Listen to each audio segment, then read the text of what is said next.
ያመዘንኩት የኔ በመሆንሽ ተመስገን አልኩት እንደ ህትመካይ እንደ እናት አዛኝ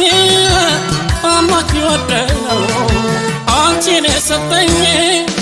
አቤት አቤት አቤት አቤት አቤት አቤት አቤት አቤት ሰማዩ ጌታ የምድሩ ባለቤት አቤት አቤት አቤት አቤት አቤት ሰማዩ ጌታ የምድሩ ባለቤት አቤት አቤት አቤት እናቴ